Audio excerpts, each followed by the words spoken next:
Meta Mental presenta El secreto de la vida, de Miguel de Unamuno. Una obra profunda y conmovedora de uno de los pensadores más apasionados y controvertidos de la literatura y filosofía española. En este texto, Unamuno nos sumerge en una reflexión existencial sobre el sentido de la vida, la muerte, la fe y la eternidad. Con su estilo único, lleno de pasión y contradicciones, el autor nos invita a cuestionarnos qué significa realmente vivir y qué legado dejamos en este mundo. Esperamos que la disfruten. Comencemos. El secreto de la vida. Miguel de Unamuno. Hace tiempo, mi más querido amigo, que el corazón me pedía que te escribiese. Ni él ni yo sabíamos sobre qué, pues no era sino un vehementísimo anhelo de hablar confidencialmente contigo y no con otro. Muchas veces me has oído decir que cada nuevo amigo que ganamos en la carrera de la vida nos perfecciona y enriquece, más aún que por lo que de él mismo nos da, por lo que de nosotros mismos nos descubre. Hay en cada uno de nosotros cabos sueltos espirituales, rincones del alma, escondrijos y recovecos de la conciencia que yacen inactivos e inertes, y acaso nos morimos sin que se nos muestren a nosotros mismos, a falta de las personas que mediante ellos comulguen en espíritu con nosotros y que merced a esta comunión nos los revelen. Llevamos todos ideas y sentimientos potenciales que solo pasarán de la potencia al acto si llega el que nos los despierte. Cada cual lleva en sí un Lázaro que solo necesita de un Cristo que lo resucite, y ay de los pobres Lázaros que acaban bajo el sol su carrera de amores y dolores aparenciales sin haber topado con el Cristo que les diga: levántate. Y así como hay regiones de nuestro espíritu que solo florecen y fructifican bajo la mirada de tal o cual espíritu que viene de la región eterna a que ellas en el tiempo pertenecen, así cuando esa mirada nos está por la ausencia velada, esas tierras la anhelan como anhela toda tierra el sol para arrojar plantas de flor y de fruto. Y los pegujares de mi espíritu, que dejaron de ser yermos cuando te conocí y me los fecundaste con tu palabra, esos pegujares están hace tiempo queriendo producir. Y he aquí por qué anhelaba escribirte, sin saber bien sobre qué. Tú, que estás acostumbrado a mis inversiones de sentido y a esta mi visión, que me hace ver con mucha frecuencia causas en donde los demás ven efectos, y efectos en los que ellos toman por causas, no te extrañarás de lo que voy a decirte. Más de una vez me has dicho que suelo ver las cosas del espíritu algo a la manera de como si las del mundo material las viésemos en un cinematógrafo cuya cinta corriera al revés, yendo de lo último a lo primero, o como si a un fonógrafo se le hiciera girar en sentido inverso al normal. Tal vez sea así, y que padezca de una enfermedad del sentido del tiempo y el de la consecuencia lógica. Pero es lo cierto que, con harta frecuencia, me parece que son las premisas lo que los hombres ponen por conclusiones, y éstas por aquellas. Todo esto viene a decirte que en mis ratos de vagaroso ensueño, cuando dejo a mi imaginación que se engañe creyendo que se liberta de la tirana lógica, suelo dar en pensar que no son las 12 distintas posiciones que la Tierra adopta frente al Sol, según el punto en que se encuentra en su carrera anual y la inclinación de su eclíptica, lo que produce las estaciones, y con ellas el florecer de primavera, el madurar de verano, el fructificar de otoño y el dormir de invierno, sino que es este florecer, madurar, fructificar y dormir lo que determina las posiciones que adopta la Tierra. Doy en fantasear que es la necesidad que la Tierra siente de dar flores, ahora en un sitio y luego en otro, lo que le lleve a presentar ya esta cara, ya la otra, al sol. ¿Y acaso algo así sucede con nuestras amistades? No es precisamente porque el azar te trajo junto a mí, y nos conocimos y nos entendimos desde luego, por lo que despertaron a la vida a esos mis pegujares del espíritu, a que hiciste producir con tu palabra de cariño y comprensión, sino que era la necesidad que ellos sentían de producir sus semillas que reventaban por brotar, lo que me hizo descubrirte y detenerte entre los miles de hombres que pasan a mi lado. Y hoy siento necesidad de ti, de tu presencia. Hoy siento necesidad de hablarte, de dirigir hacia ti los pensamientos que me están pugnando por brotar. Y como estás lejos, tan lejos, te los escribo. Y esto es porque hoy, como nunca, me duele el misterio.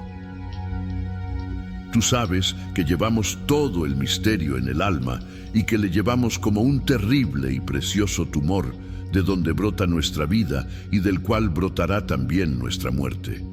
Por él vivimos y sin él nos moriríamos espiritualmente, pero también moriremos por él y sin él nunca habríamos vivido.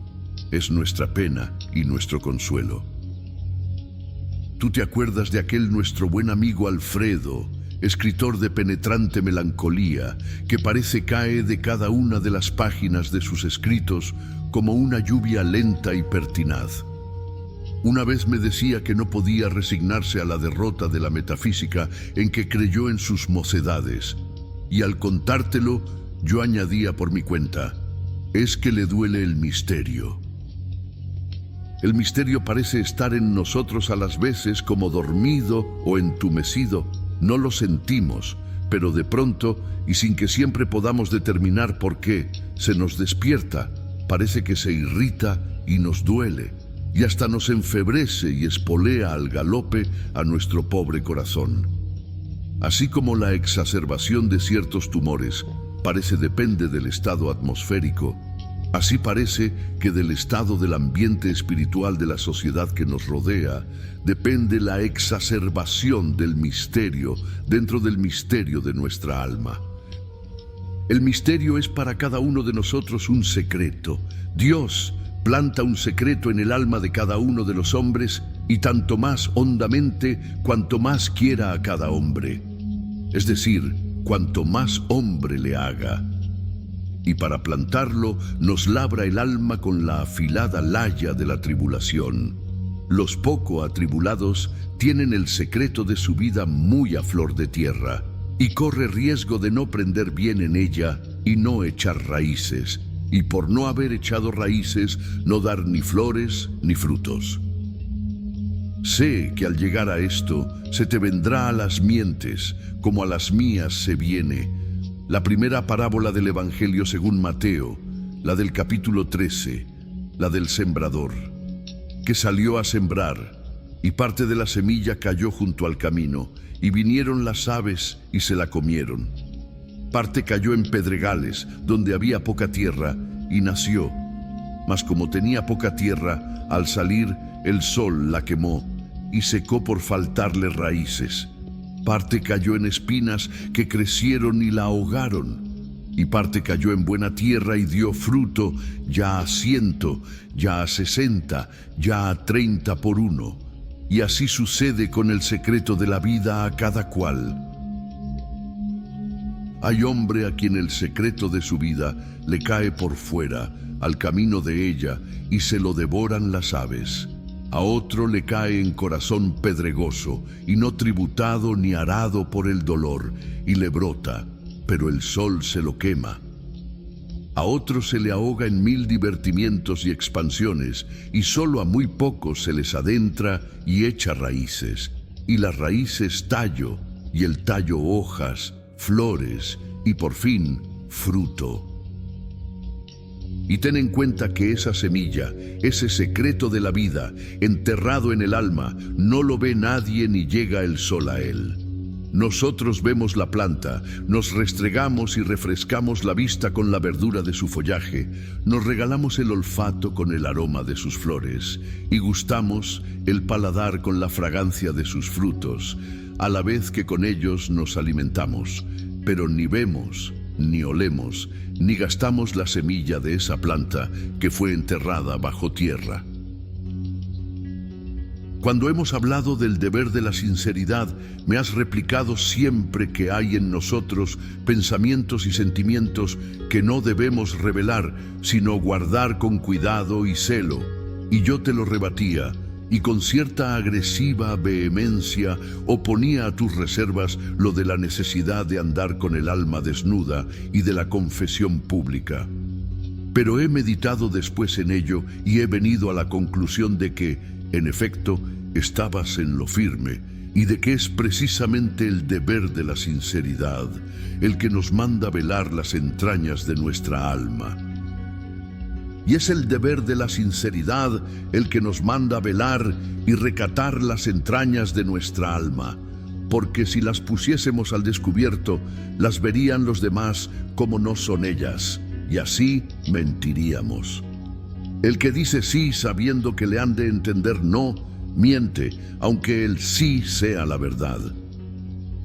Hay que llevar, sí, el alma desnuda, pero el llevarla desnuda no es llevarla desgarrada y abierta en canal. Cuanto más sincera es un alma, tanto más celosamente resguarda y abriga los misterios de su vida. Sí, en los momentos de ahogo y congoja cordiales, cuando nos falta aire espiritual que respirar, nos desgarramos el corazón para que el aire penetre en sus senos, pero a la vez que el aire llega el sol a esas profundidades, su lumbre seca y mata a las semillas en él depositadas, y no echan ya raíces, y se mueren sin dar ni flores ni frutos. Las raíces de nuestros sentimientos y pensamientos no necesitan luz, sino agua, agua subterránea, agua oscura y silenciosa, agua que cala y empapa y no corre, agua de quietud. Lo que necesita aire y luz es el follaje de nuestros sentimientos y pensamientos, es lo que de ellos arrojamos al mundo, y al darlo al mundo del mundo es. Para expresar un sentimiento o un pensamiento que nos brota desde las raíces del alma, tenemos que expresarlo con el lenguaje del mundo, revistiéndolo del follaje del mundo, tomando del mundo, de la sociedad que nos rodea, los elementos que dan consistencia, cuerpo y verdura a ese follaje, lo mismo que la planta toma del aire los elementos con que reviste su follaje. Pero la fuente interna, la sustancia íntima e invisible, le viene de las raíces. El lenguaje de que me sirvo para vestir mis sentimientos y mis ideas es el lenguaje de la sociedad en que vivo, es el lenguaje de aquellos a quienes me dirijo. Las imágenes mismas, los conceptos en que vierto su savia, son las imágenes y los conceptos de los que me oyen, pero la savia, esa savia vivificante que desde las raíces sube a mis frutos, esa savia que no se ve, esa es mía. Y es la que da a mis frutos, la que da a tus frutos, la que da a los frutos de todo hombre el sabor que tengan. Hay frutos desabridos que a nada saben, que no dejan dejo de los que repiten, que parecen sosos productos de estufa. Y es que esos frutos no provienen de semilla, sino de gajo, de injerto tal vez. Son frutos espirituales que no proceden de secreto alguno de vida, de misterio alguno de tribulación. Hay almas que tienen las raíces al aire, desdichadas. Las hay que no tienen raíces, más que desdichadas.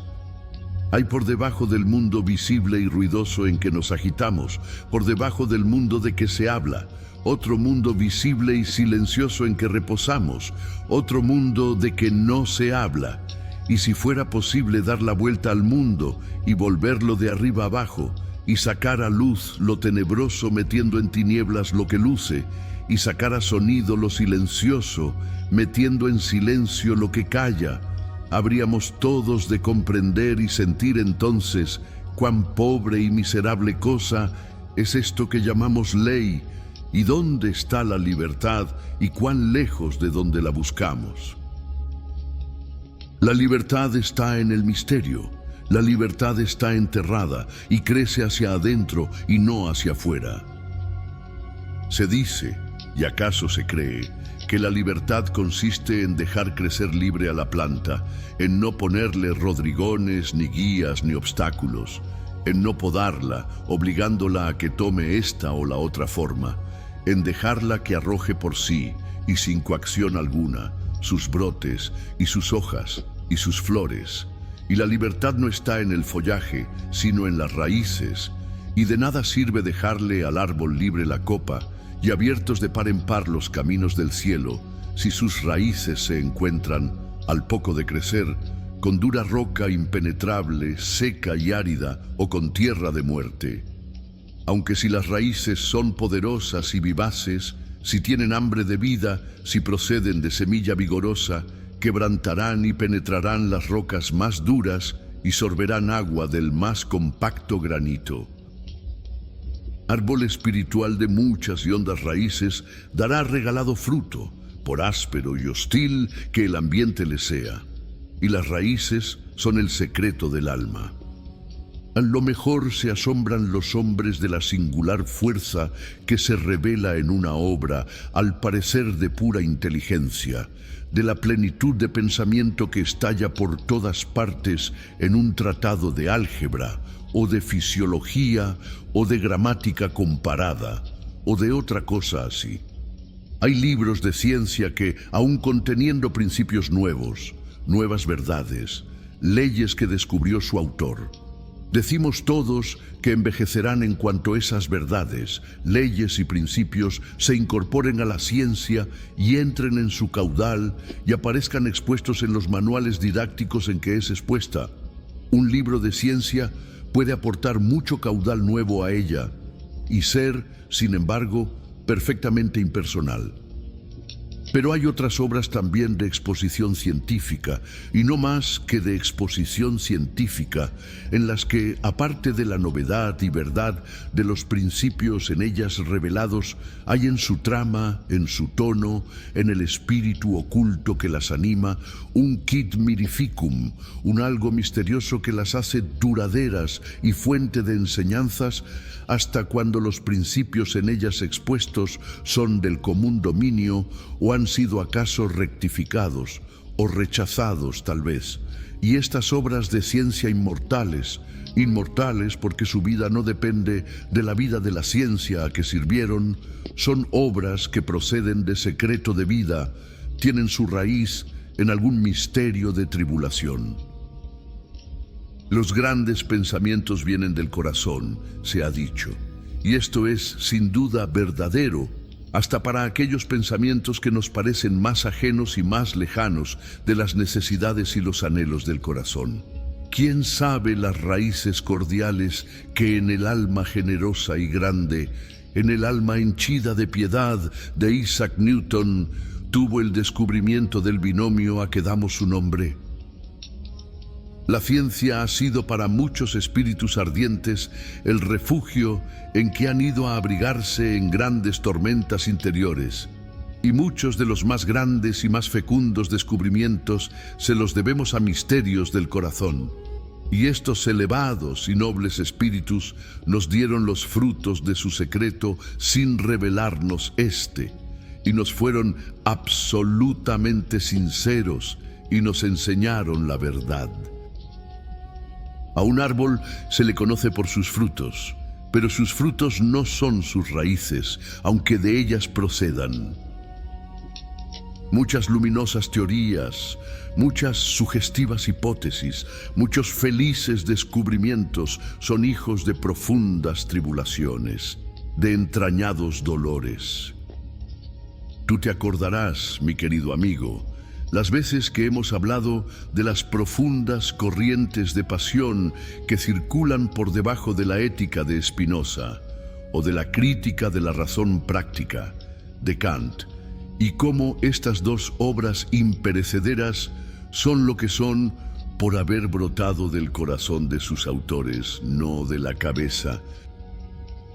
Para el que sabe leer y sentir lo que lee, por debajo de las secas fórmulas del judío de Ámsterdam, En el hondón de aquellas proposiciones expuestas en estilo algebraico hay mucha más pasión, mucho más calor de ánimo, mucho más fuego íntimo que en la mayoría de los estallidos flameantes de los que pasan por sentimentales.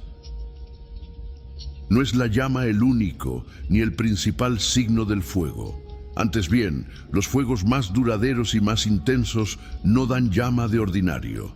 Cada una de las proposiciones de la ética espinociana es como un diamante, dura, esquemáticamente cristalizada, recortada en finas y cortantes aristas, fría. Pero lo mismo que al diamante, ha debido ser preciso para producirla un intensísimo y muy fuerte fuego. El fuego común enciende en brasa los carbones ordinarios y una vez que cesa, quédanse en ceniza.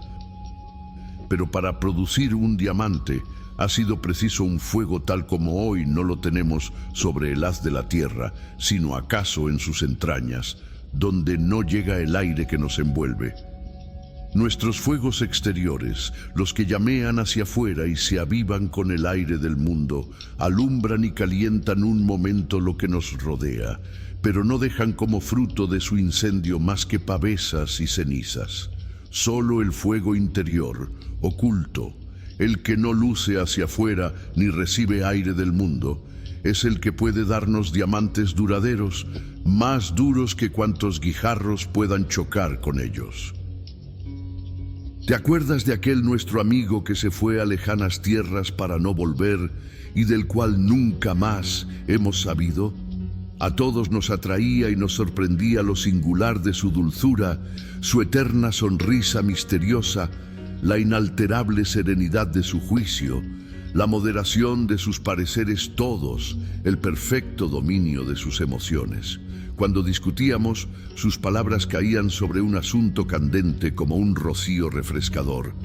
Todos los argumentos, resecados y ahornagados por nuestra caliente terquedad, reverdecían y al reverdecer se enlazaban los unos a los otros.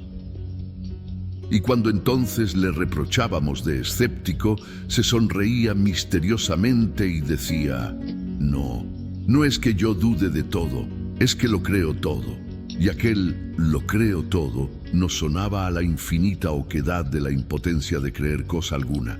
Y muchas veces, cuando se nos separaba, nos decíamos: ¿pero este hombre tiene fe en algo? Te acordarás también que llegamos a tomarle por una especie de esteta, por un desengañado, que curado de toda ilusión tomaba el mundo en espectáculo y se distraía, esperando a la muerte, en ver pasar los hombres y las cosas, en ver cómo todo va muriendo. Solo un día notamos que su voz temblaba y sonaba con otro timbre que el ordinario, como si el corazón le enclavijara las cuerdas vocales, y a la vez asomaba un extraño reflejo a sus ojos, apagados de ordinario. Fue un día en que protestó de que él solo se propusiera divertirse, como alguien le echó en cara. Y todos los amigos nos quedamos pensativos e inquietos, y con el vaso del corazón remejido luego de haberle oído detestar la diversión y hablar de la trágica seriedad de la vida. Cuando el pobre se fue a esas lejanas tierras de donde no ha vuelto y donde para nosotros se ha perdido, se nos descorrió algo el velo de su secreto, no más que lo suficiente para que vislumbráramos que lo tenía, aunque sin vislumbrar nada de él. Descubrimos que era hombre de secreto, aunque sin llegar a sospechar nada de éste. Y todos aquellos de nosotros, sus amigos, que se dieron a hacer conjeturas sobre él, se engañaron miserablemente. Y mucho más se engañaron los que creían haber llegado a la verdad. Solo llegamos a una conclusión, y fue que cuantos más indicios obteníamos de lo que podía haberle atribulado, más lejos estábamos del conocimiento de su tribulación. Y esto se nos imponía por una lógica abrumadora. No nos dijo al marchar sino esto: voy a enterrarme en la naturaleza bravía. Huyo de mí mismo, porque me tengo miedo. Huyo de la sociedad, porque sin quererlo me está dañando de continuo, y me temo mucho que llegue día en que sin quererlo también sea yo quien la dañe. y nos dio el adiós con los ojos enjuntos, pero con aquella misma voz de cuando protestaba de tomar a diversión la vida, y se fue, y no hemos vuelto a saber de él. Se fue con su secreto. ¿Morirá éste con él? No. Yo no creo que muera con un hombre su secreto de vida, el misterio de su corazón, aunque él no nos lo revele durante su vida toda. Un secreto es un sentimiento padre, eterno, fecundo, y esos sentimientos que buscan almas en que encarnar cuando encarnados en una no han dado en ella fruto, buscan después otra. Para cada alma hay una idea que la corresponde y que es como su fórmula, y andan las almas y las ideas buscándose las unas a las otras. Hay almas que atraviesan la vida sin haber encontrado su idea propia, y son las más. Y hay ideas que manifestándose en unas y otras almas no encuentran, sin embargo, sus almas propias, las que las revelarían en toda su perfección. Y aquí se nos presenta otra vez el terrible misterio del tiempo, el más terrible de los misterios todos, el padre de ellos. Y es que las almas y las ideas llegan al mundo o demasiado pronto o demasiado tarde, y cuando un alma nace, se fue ya su idea, o se muere aquella sin que ésta baje. Tormento grande fue sin duda para un hombre en el siglo XIII haber nacido con alma del siglo XX. Pero no es menor tormento tener que vivir en este nuestro siglo con un alma del 245 siglo XIII. Era entonces la misteriosa y terrible enfermedad de los conventos la asedía. Aquella inapetencia de la vida espiritual de que, por otra parte, no se podía prescindir. Y quien lea con atención y sentido a los místicos oirá con el corazón aquel tono profundo que suena a desgarrador sollozo que no brota del pecho, sino en él queda y hace llorar hacia adentro. Pero hoy tenemos la asedía de la vida del mundo, la inapetencia de la sociedad y de su civilización, y hay almas que sienten la nostalgia del convento medieval.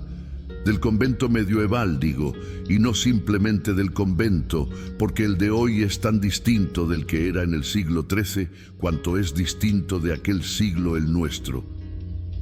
Y tengo para mí que las almas medievales que hoy viven entre nosotros son las que más repugnan los claustros del siglo XX, de aquel hombre de secreto, de aquel misterioso danés que vivió en una continua desesperación íntima, de Kierkegaard. Se ha dicho que sentía la nostalgia del claustro de la Edad Media. Todos llevamos nuestro secreto de vida, los unos más a flor de alma, los otros más entrañado, y los más tan dentro de sí mismos que jamás llegan a él ni lo descubren.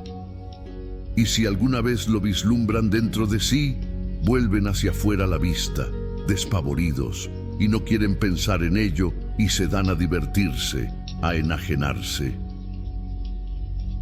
Y aquellos que ni siquiera lo han vislumbrado, me preguntarás, los que atraviesan la vida sencillos y confiados, inocentes y serenos, llevando al aire y a la luz las entrañas del espíritu.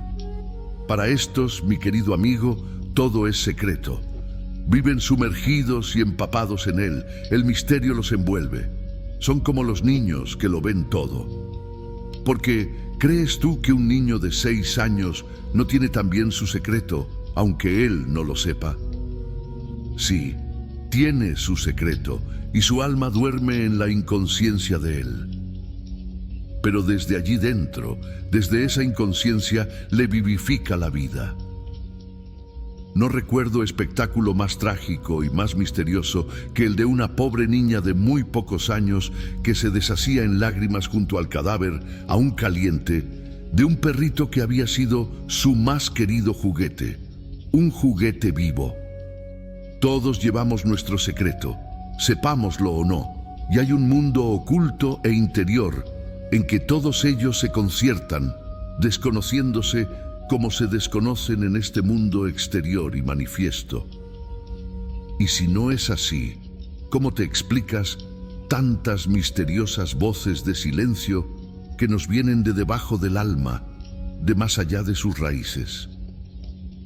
¿Te has fijado en el extraño espectáculo de dos personas que discuten, exponiendo cada una de ellas su opinión sobre las cosas, y entre tanto solo tratan de sorprenderse mutuamente las almas? Lo que a cada uno de ellos le importa no es cómo piensa el otro, sino cómo es. No cuáles son sus opiniones, sino quién es él. Y es frecuente que entre dos personas que conversan, al parecer con gran intimidad, y en el seno de la mayor confianza, hablan de todo menos de aquello que más inquieta y preocupa a ambos. Les preside y anuda su comunión espiritual una idea, un sentimiento, y de todo hablan menos de ese sentimiento, de esa idea común que les une. Los junta un secreto y ambos se lo callan, porque es la mejor manera de que les junte.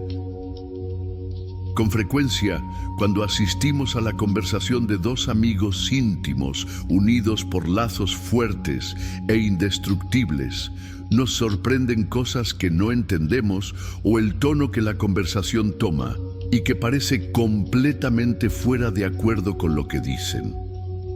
Y es que están hablando de una cosa y pensando ambos en otra muy distinta. Es que están discurriendo sobre un tema manifiesto y superficial y comulgando en un secreto profundo.